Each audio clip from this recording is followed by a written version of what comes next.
He graduated with a simple dream: to find a good job that would start his career. He never imagined that the road ahead would be filled with 50 consecutive rejections before he discovered a path he never expected. In the first month after graduation, he sent his resume to dozens of companies with great enthusiasm.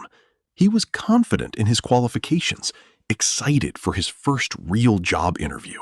He bought a new suit, practiced his answers in front of the mirror, and walked into his first interview with complete confidence. But the response came: "Thank you. We'll be in touch if there's any progress." They never reached out. He tried again and again. With every failed interview, he convinced himself the next one would be different. Months passed. 15 interviews, then 20, then 30. Every rejection came in a different form, but the result was always the same: no. He began doubting himself, his qualifications, even his ability to speak properly in front of others. After 50 failed interviews, he reached a point where he felt completely stuck. His savings were nearly gone. He was living on the bare minimum, counting every dollar he spent. One night, he sat reviewing his bank account and found a very small amount remaining, barely enough for another month of basic expenses. In that moment, he asked himself a question that changed the course of his life completely. What if I stopped trying to convince other people to hire me and started investing in myself instead?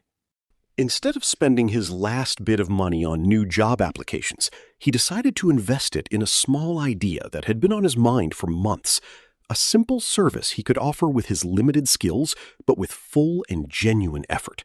It wasn't easy. In the first few weeks, he barely got any clients. He spent long hours developing his idea, teaching himself new skills online, and trying to understand how to offer something of real value to people. He tried offering his service to dozens of people, and most of them rejected or completely ignored him. At one point, he invested most of his remaining money in a marketing attempt that failed completely, yielding no return at all. He felt hopeless again and started thinking that maybe the teacher had been right, that some people simply aren't made for success. But instead of giving up, he sat down and carefully analyzed every mistake he'd made. He changed how he presented his idea, listened more to what people actually needed instead of just focusing on what he wanted to offer. After several adjustments, he finally landed his first real client.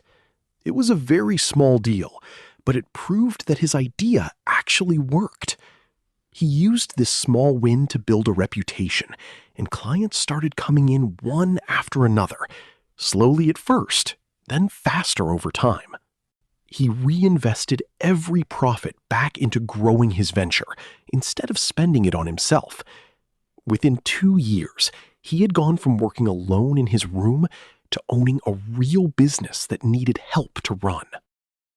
Today, he runs his own company, employing several people who went through the same experience he did: repeated rejection, self-doubt, and the need for just one chance. And the greatest irony? Some of the very companies that rejected him years ago now reach out to him, offering partnerships and business deals. His story reminds us that rejection isn't always the end of the road. Sometimes it's a sign pointing toward a completely different path, one we'd never have discovered if the other doors hadn't closed in our faces.